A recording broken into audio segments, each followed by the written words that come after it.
దేశీయ అంతర్జాతీయ మార్కెట్లలో ఎర్ర బంగారంగా పేరొందిన ఎర్రచందనం, సుగంధరాజంగా పేరొందిన శ్రీగంధం సాగు అనేక సవాళ్లను ఎదుర్కొంటోంది. వేల ఏళ్ల చరిత్ర, ఆధ్యాత్మికతతో ముడిపడి అపారమైన ఆర్థిక విలువలు కలిగిన ఈ వృక్షాలు రైతులకు భారీ ఆదాయం తెచ్చిపెట్టే గనులు. కానీ ఇందులో లాభాలతో పాటు సాంకేతిక సవాళ్లు, భద్రతా ముప్పులతో నిత్యం సాగుదారులు సతమతమవుతున్నారు. కేంద్ర ప్రభుత్వం నిపుణుల కమిటీని వేసి జాతీయ స్థాయిలో ఓ విధానం రూపొందించినా అమలు బాధ్యత మాత్రం రాష్ట్ర ప్రభుత్వాల పరిధిలో ఉండటం, ఒక్కో చోట ఒక్కో తరహా పద్ధతులతో అనేక చిక్కులు ఎదురవుతున్నాయి. విదేశాలకు ఎగుమతి చేసే పరిస్థితి దూరమై ఆస్ట్రేలియా వంటి దేశాల నుంచి దిగుమతి చేసుకునే పరిస్థితి వచ్చింది. మళ్లీ పూర్వ వైభవం తేవాలని కేంద్ర ప్రభుత్వం భావిస్తున్నప్పటికీ క్షేత్రస్థాయిలో పరిస్థితులు ఎంతవరకు సహకరిస్తాయనేది సందేహాస్పదంగా మారింది.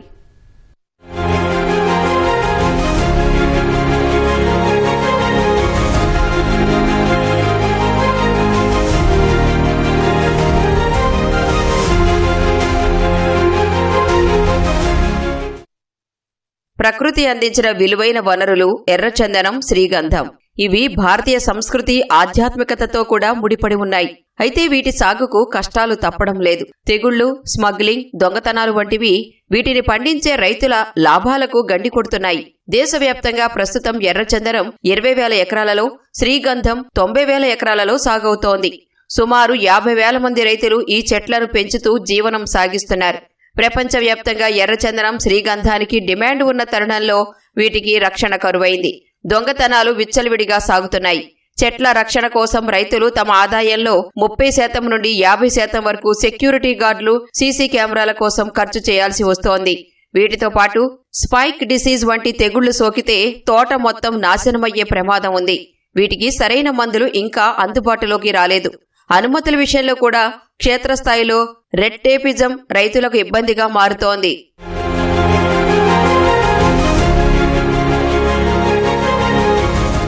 రైతుల కష్టాలు గమనించిన కేంద్ర ప్రభుత్వం 2025-26లో కీలక సంస్కరణలు చేపట్టింది.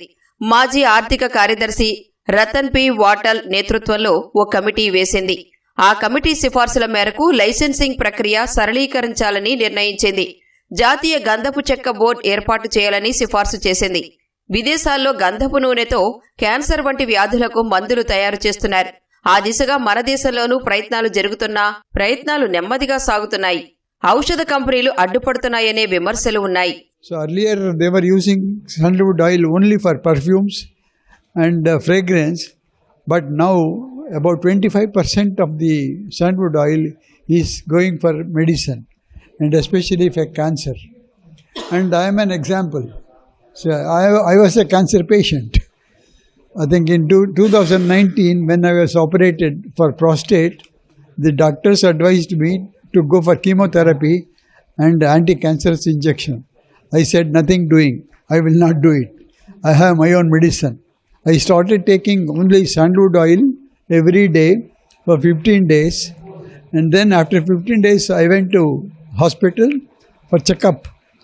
And there was no cancer in my body. ఎర్రచందనం, శ్రీగంధం మొక్కల సాగుదారుల కష్టాలు తీరేందుకు ప్రభుత్వం కొన్ని సిఫార్సులు చేసింది. దొంగతనాల నివారణకు చెట్లకు మైక్రోచిప్స్, జియో ట్యాగింగ్ వంటి సాంకేతికత వాడాలని సూచిస్తోంది. ఆదాయం కోసం గంధపు చెట్ల మధ్య జామ, దానిమ్మ, మామిడి వంటి అంతర పంటలు వేయాలి. ఆధునిక టిష్యూ కల్చర్ పద్ధతుల ద్వారా నాణ్యమైన మొక్కలు ఎంచుకుంటే నష్టాలు తగ్గించుకోవచ్చు. ఆంధ్రప్రదేశ్లో ప్రతి మొక్కను 300 రూపాయల నామమాత్రపు రుసుముతో అటవీ శాఖ వద్ద నమోదు చేసుకుంటే చట్టపరమైన రక్షణ లభిస్తుంది. చెట్లను నరకడానికి, రవాణా చేయడానికి అడ్డంకిగా ఉన్న రెడ్ టేపిజం తొలగిపోవాలని సాగుదారులు కోరుతున్నారు.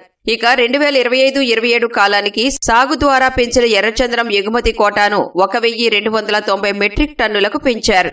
The problem, what I'll tell you is that for the first time last year, you'd be surprised that India imported sandalwood oil from Australia.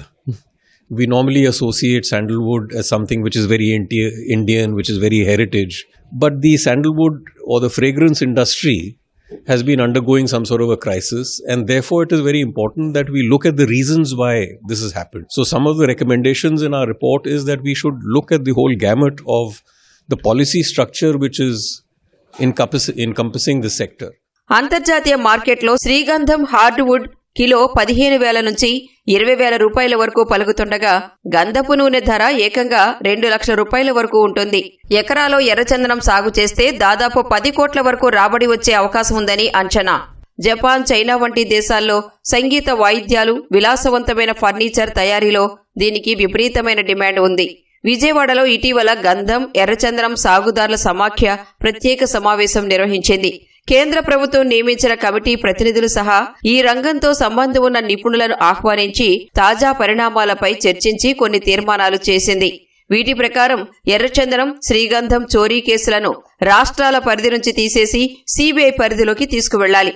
రైతులు సాగు చేసిన ఎర్రచందనం, శ్రీగంధం చెట్ల మీద అటవీశాఖ నిబంధనలు ఉండకూడదు. దేశవ్యాప్తంగా ఒకే చట్టాన్ని తీసుకురావడం ద్వారా రైతులకు ప్రయోజనం కలుగుతుంది. సమస్యలు ఎక్కడొచ్చినాయంటే ఈ న్యాచురల్లీ మన అడవిలో పెరిగే రెడ్ శాండల్స్ కానీ శాండల్వుడ్ కానీ రైతులు పెంచినప్పుడు దాన్ని ఎలా మార్కెట్లో పంపించాలి, ఎలా ఫిల్లింగ్ పర్మిషన్ ఇవ్వాలి, ఎలా ట్రాన్సిట్ పర్మిషన్ ఇవ్వాలి, ఇది పెద్ద సమస్య.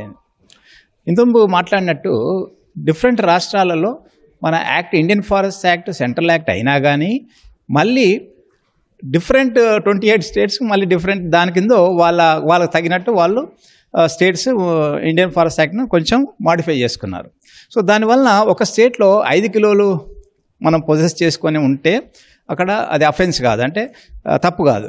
కానీ వేరే స్టేట్లో 10 కేజీస్ అలౌ చేస్తారు, ఇంకో స్టేట్లో 10 కేజీలు అలౌ. అంటే ఒక ఉదాహరణ చెప్తున్నాను నేను. ఇటువంటి పరిస్థితులలో రైతులకు అమ్ముకోవడానికి, ఫెల్లింగ్ చేసి మళ్ళీ ట్రాన్స్లేట్ చేయడానికి చాలా సమస్యలు వస్తున్నాయి. కేంద్రం నియమించిన కమిటీ సమావేశంలో మరికొన్ని తీర్మానాలను కూడా చేశారు. దేశవ్యాప్తంగా ఎర్రచందనం, శ్రీగంధం చెట్లను చోరీ చేసే వారిని కఠినంగా శిక్షించాలి. శ్రీగంధం, ఎర్రచందనం చెట్ల పెంపకందారులకు ప్రభుత్వం రుణ సౌకర్యం కల్పించి సహకరించాలి.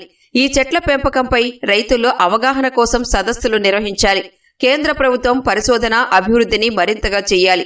ఎర్రచందనం, శ్రీగంధం చెట్లను కలపగా కాకుండా వేరువేరు రూపాల్లో మార్చి అమ్ముకునేలా నిబంధనలను సవరించాలి. ఎర్రచందనం, శ్రీగంధంకు మార్కెటింగ్ సదుపాయాలు కల్పించాలి.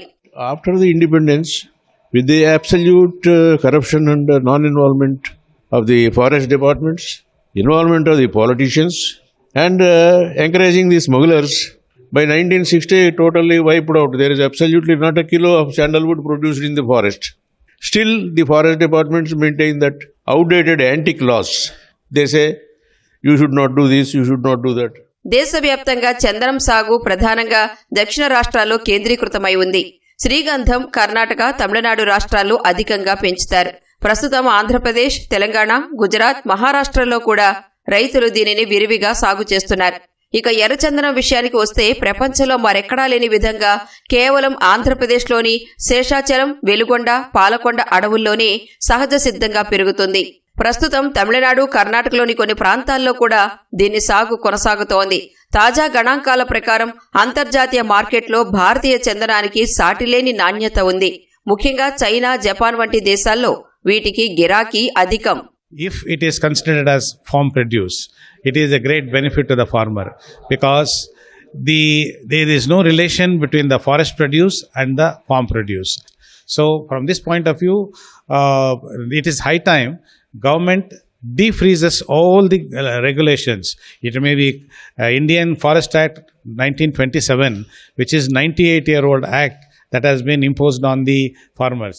చందనం భారతీయ సంస్కృతికి, ఆర్థిక వ్యవస్థకు ఒక చిహ్నం. కానీ అక్రమ రవాణా, పర్యావరణ మార్పులు, స్వార్థపూరిత దోపిడీల కారణంగా ఈ సుగంధరాజం మనుగడ ప్రశ్నార్థకంగా మారింది. అక్రమ గొడ్డలి దెబ్బలకు కుంచుకుపోకుండా చట్టం, ప్రజల రక్షణ కవచంతో ఈ సుగంధాన్ని భావితరాలకు అందించాల్సిన బాధ్యత అందరిపై ఉంది. ఎర్రచందనమును కూడా ఇలాగే పరిరక్షించుకోవాలి. వినాశనం అంచున నిలబడిన ఈ అమూల్య సంపదలను కాపాడుకుని ప్రకృతిని కూడా కాపాడాల్సిన తరుణం ఇదే. అప్పుడే 2030 నాటికి ప్రపంచ గంధపు మార్కెట్లో భారత్ మళ్లీ అగ్రగామిగా నిలుస్తుంది. ఆస్ట్రేలియా వంటి దేశాల నుంచి ఎదురవుతున్న పోటీని ఎదుర్కొని పూర్వ వైభవం సాధించగలం. ప్రపంచ మార్కెట్లో 70% వాటాను కైవసం చేసుకోవాలన్న ప్రధాని మోదీ లక్ష్యం కూడా నెరవేరుతుంది.